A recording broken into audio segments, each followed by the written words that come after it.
Hello मेरे प्यारे बच्चों, क्या हाल चाल? बढ़िया सब। तो कैसे हो मेरे बब्बर शेर और शेरनियों?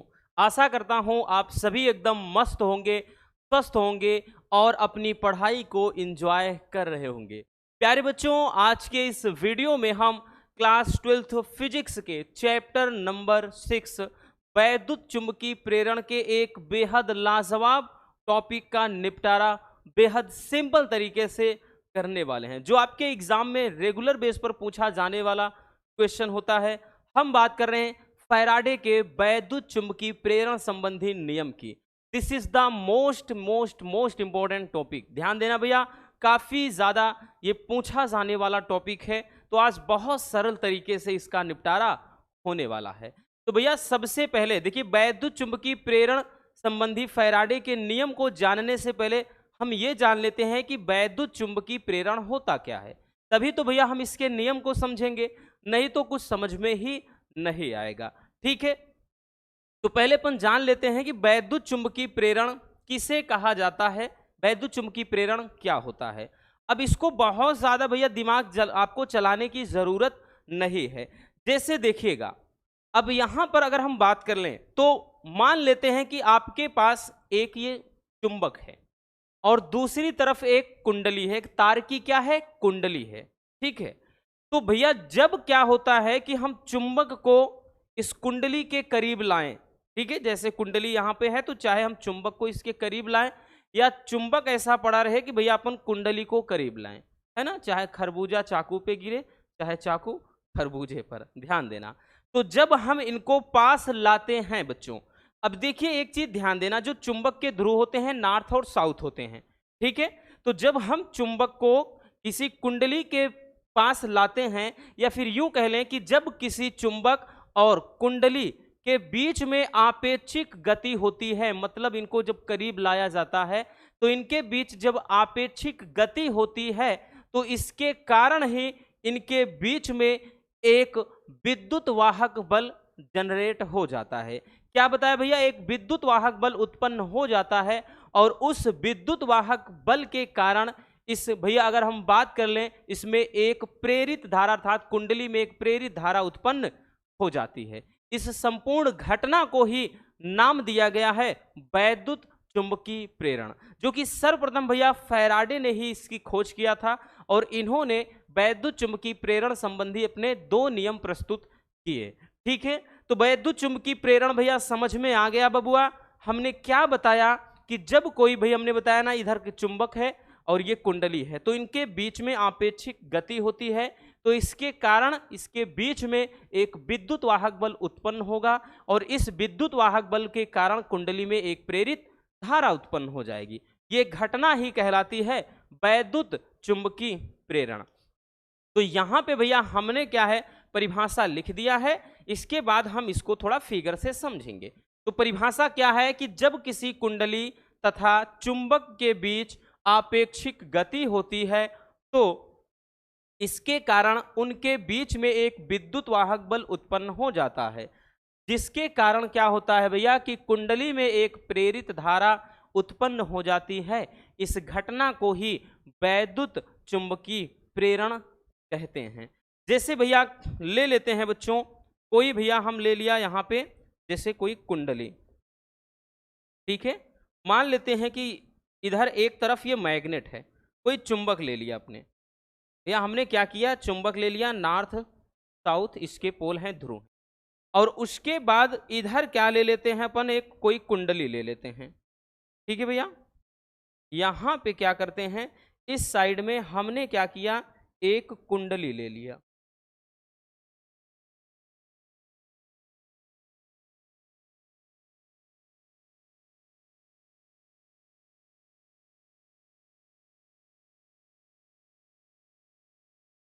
इस तरह से, ठीक है, एक कुंडली ले लिया।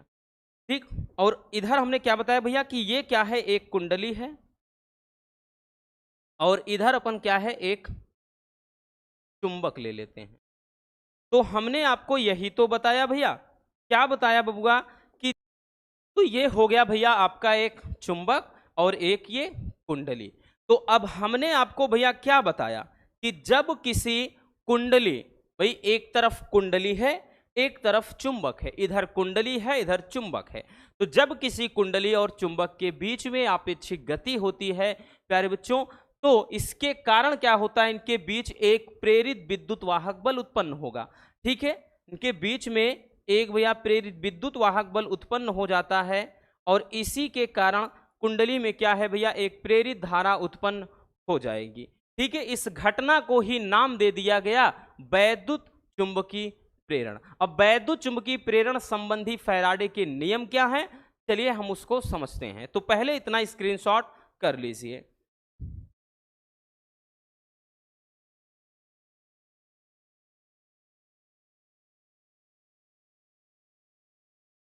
हो गया भैया। चलिए अब हम देखते हैं कि वैद्युत चुंबकीय प्रेरण संबंधी फैराडे का नियम। तो भैया वैद्युत चुंबकीय प्रेरण संबंधी फैराडे ने दो नियम प्रस्तुत किए।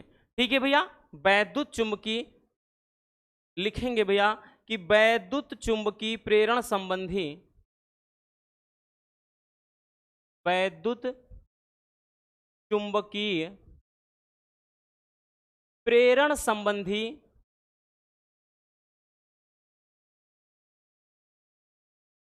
फैराडे ने दो नियम प्रस्तुत किए।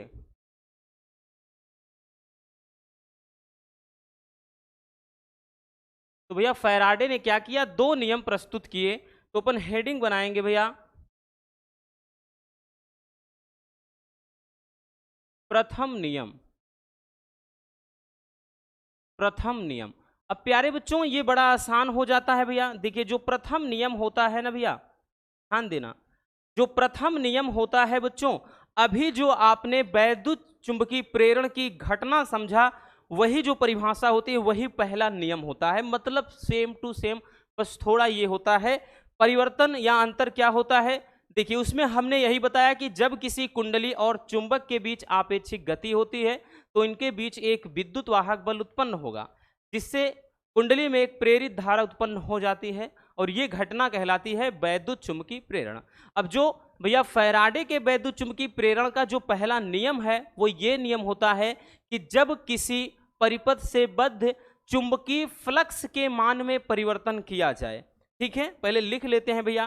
पहला नियम होता है बच्चों कि जब किसी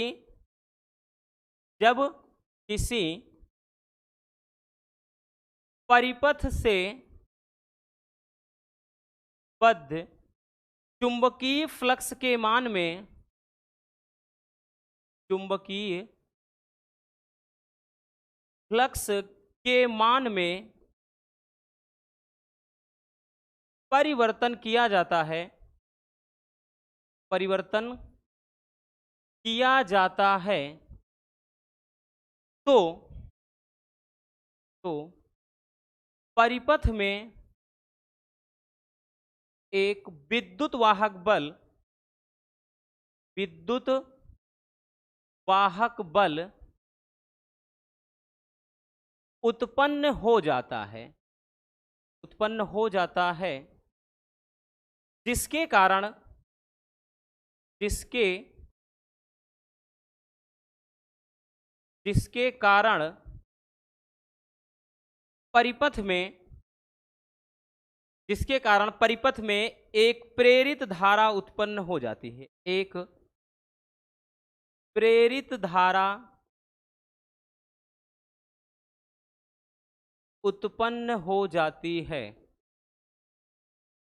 ठीक है भैया, ये होता है। और एक चीज ध्यान देना, ये जो प्रेरित धारा है ना, ये तब तक भैया परिपथ में प्रवाहित होती रहेगी जब तक कि चुंबकीय फ्लक्स के मान में परिवर्तन होता रहेगा। यानी चुंबकीय फ्लक्स के मान में परिवर्तन होना बंद हो जाएगा तो धारा भी रुक जाएगी। तो लिखेंगे, थोड़ा और लिख देंगे भैया, लिखेंगे यह धारा तब तक प्रवाहित होती रहती है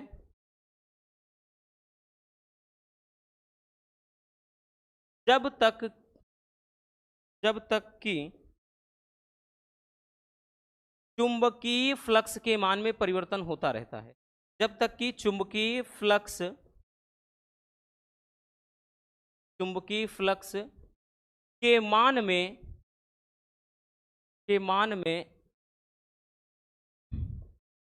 परिवर्तन होता रहता है। ठीक है, ध्यान देना भैया कि ये जो पहला नियम यही कहता है कि जब किसी परिपथ से बद्ध चुंबकीय फ्लक्स के मान में परिवर्तन होता है तो उस परिपथ में एक प्रेरित विद्युत वाहक बल उत्पन्न होता है और इसके कारण ही उसमें एक धारा बहने लगती है और ये धारा तब तक उस वही परिपथ में प्रवाहित होगी जब तक कि चुंबकीय फ्लक्स के मान में परिवर्तन होता रहेगा। और ये हो जाता है भैया क्या, फैराडे का वैद्युत चुंबकीय प्रेरण संबंधी प्रथम नियम। ठीक है, एक मिनट भैया, वैद्युत चुंबकीय फैराडे का ये पहला नियम हो जाता है। ठीक है, तो यहां पे हमने आपको फिगर के माध्यम से ऑलरेडी हम समझा चुके हैं, फिर से देख लेते हैं एक बार। जैसा कि हमने बताया भैया, ये कोई क्या होती है, मान लेते हैं एक ये चुंबक है, एक चुंबक है जिसके पोल नॉर्थ और साउथ हैं। अब यहां पर हम कोई कुंडली दर्शा देते हैं इस तरह से। ठीक है, जैसा कि हमने इस कुंडली को दर्शा दिया है। तो अब क्या होता है कि भाई जब धारा का प्रवाह होगा तो इसमें हमने बताया ना चुंबकीय फ्लक्स के मान में ये परिवर्तन होता रहता है और भैया चुंबकीय फ्लक्स के मान में परिवर्तन के कारण ही क्या है, इसमें कुंडली में धारा का प्रवाह होता रहेगा। और ये भाई इसमें धारा का प्रवाह इस कुंडली में तब तक होगा जब तक कि चुंबकीय फ्लक्स के मान में परिवर्तन होता रहेगा। चुंबकीय फ्लक्स के मान में परिवर्तन होना बंद हो जाएगा तो धारा का प्रवाह भी रुक जाएगा। तो ये रहा वैद्युत चुंबकीय फैराडे का भैया पहला नियम। ठीक है, मैंने वैद्युत चुंबकीय प्रेरण संबंधी फैराडे का पहला नियम। चलिए इसको स्क्रीनशॉट कर लीजिए, फिर हम देखते हैं दूसरा नियम।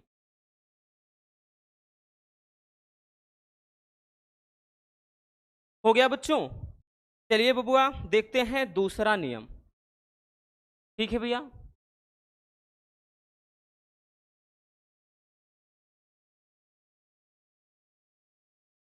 दूसरा नियम जो कि काफी इंपॉर्टेंट है।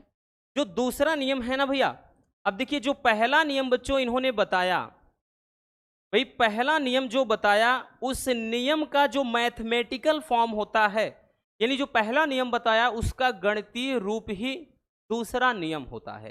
ठीक है, इसमें भैया दूसरे नियम में जो माइकल फैराडे इनका पूरा नाम है, इन्होंने ये बताया कि जो विद्युत वाहक बल, जो भाई विद्युत वाहक बल उत्पन्न होता है, वो विद्युत वाहक बल चुंबकीय फ्लक्स के परिवर्तन के ऋणात्मक दर के बराबर होता है। ठीक है भैया, तो इस नियम में लिखेंगे भैया दूसरा नियम में, इस नियम के अनुसार, इस नियम के अनुसार विद्युत वाहक बल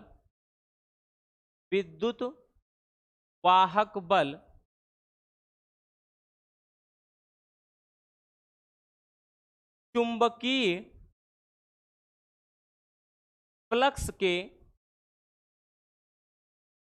परिवर्तन के ऋणात्मक दर के बराबर होता है। विद्युत वाहक बल जो है भैया चुंबकीय फ्लक्स के परिवर्तन के ऋणात्मक दर के बराबर होता है, बराबर होता है। ठीक है भैया, ये हो जाता है बच्चों दूसरा नियम। अब भाई कुंडली में अगर हम बात कर लें, विद्युत वाहक बल जो होता है वो क्या है, ई है। जो ई होता है वो कह रहा है चुंबकीय फ्लक्स के परिवर्तन, फाई को भैया चुंबकीय फ्लक्स बोलते हैं, यहाँ पे डी फाई। ठीक है, चुंबकीय फ्लक्स में ये परिवर्तन को बताएगा। और यहाँ पे भैया कह रहा है कि ऋणात्मक दर के, दर का मतलब यहाँ पे समय, और भैया यहाँ पे इसके आगे माइनस लगेंगे ऋणात्मक दर के, इसको क्या करना है, बराबर कर देना है। यानी ई बराबर क्या कर देना है भैया, माइनस का डी फाई अपान डी टी। या बच्चों इसी को ध्यान देना, इसी को अपन ऐसे भी लिख सकते हैं कि ई बराबर माइनस का डी को अपन डेल्टा भी, कहीं कहीं डेल्टा फाई लिखा होता है अपान डेल्टा टी लिखा होता है। ठीक है बच्चों, तो इतना भी याद रखना भैया। ठीक है, डी फाई या डेल्टा फाई यहां पर क्या होता है, तो ये हो जाता है चुंबकीय फ्लक्स में परिवर्तन, ठीक है। और यहां डेल्टा टी क्या है, समय है। एक चीज और याद रखना बच्चों इसमें कि यदि लिख दे रहे हैं भैया कि यदि कुंडली में फेरों की संख्या क्या हो, एन हो, भाई कुंडली में मान लेते हैं एन फेरे हैं, तब ये फार्मूला आपका बन जाएगा बच्चों ई बराबर माइनस का आगे भैया यही एन लगाकर एन, उसके बाद बच्चों क्या हो जाएगा डी फाई अपान डी टी, डी फाई अपान क्या हो जाएगा बच्चों डी टी। तब ये फार्मूला कुछ इस कदर हो जाता है भैया, आगे केवल एन लग जाएगा बस, ठीक है। या फिर हमने बताया ना इसको डेल्टा के फॉर्म में भी लिखा जाता है, तो हम ई बराबर माइनस का एन उसके बाद delta phi upon delta T.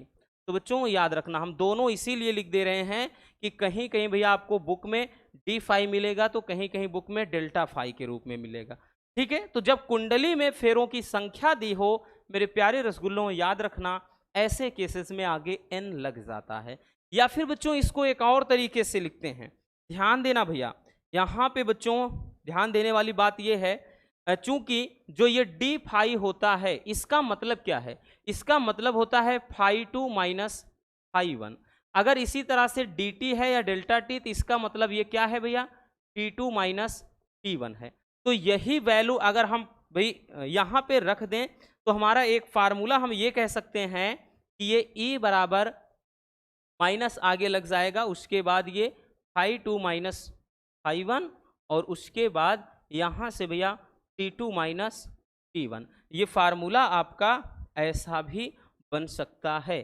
कब ये बच्चों थोड़ा ज़रूरत होती है जब न्यूमेरिकल की, जैसे अलग अलग फाई टू फाई वन का मान दिया रहे, टी टू टी वन का मान, तो अपन ये अप्लाई करेंगे। अदरवाइज आपका ज़्यादातर केसेस में भैया ये फार्मूला लगना है जब फेरों की संख्या वगैरह दिया रहे तब। नहीं दिया है फेरों की संख्या, डायरेक्टली भाई क्या है चुंबकीय फ्लक्स में परिवर्तन दिया है ये सब कुछ, तो आप ये लगाएंगे। तो ये हो जाएगा दूसरा नियम, ठीक है। चलिए जल्दी से इसको भी स्क्रीनशॉट कर लीजिए।